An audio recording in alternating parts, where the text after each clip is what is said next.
Mumbra railway स्थानकादरम्यान घडलेल्या अपघातामध्ये जखमी झालेल्या तरुणी स्नेहा या सकाळच्या सुमारास कामावर जाताना टिटवाळा इथून त्यांनी ट्रेन पकडली।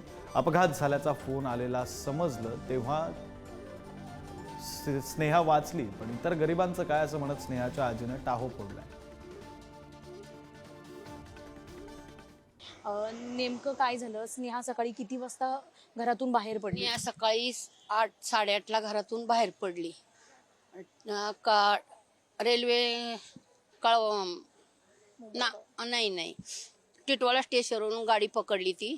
त्या गाडीत खूप गर्दी पण होती, बरेच बाया बिया होत्या।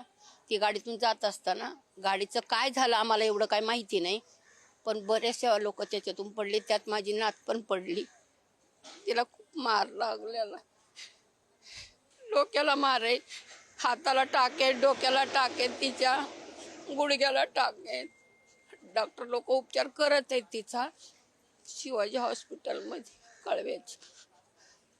सकाळी तिचा जो अपघात झाला त्याच्यामध्ये ती देखील होती, तर फोन आला होता की कशी माहिती मिळाली तुम्हाला? माहिती तिच्या वडिलांना फोन गेला, तिचे पप्पा घरीच होते, कामालाच निघाले होते तिचे पप्पा। तेवढ्यात त्यांना फोन गेला, तर ते बोलले काय कुणाचा फोन आहे काय माहीत, म्हणून त्यांनी फोन उचलला। तर मग त्यांना माहिती सांगितली का तुमची अशी मुलगी स्नेहा दौंडे ही गाडीतून पडलेली, म्हणून त्यांना माहीत झालं। मग त्यांनी मला फोन केला, आम्हाला विक्रोळीला मी राहायला, मग तिथं आम्हाला फोन आले, तेव्हा मग आम्ही आलो आणि ते आले। तुम्ही ह्या हॉस्पिटलच्या गेटवर येताच आक्रोश केलेला, सरकार विरोधात देखील नाराजगी व्यक्त केली, नेमका हा अपघात कशामुळे झालाय काय म्हणायचं? मी सांगते ना, मग हे ट्रेनचं असं कोणत्या ट्रेन काढल्यात दुसऱ्या, मी तर बघा मला लिहिता वाचता येत नाही, कोणचे पण ट्रेन काढल्यात ह्या, त्या ट्रेननी काय काय होतंय, किती काय काय बांधतात, गरिबासाठी काय हो याच्यात? गरीब मेले तर चालतं का? आज माझी जगली म्हणून काय झालं, बाकीचे तर मेले त्यांचं काय, ते पण गरीबच होते ना, का ट्रेनने प्रवास करतात लोक?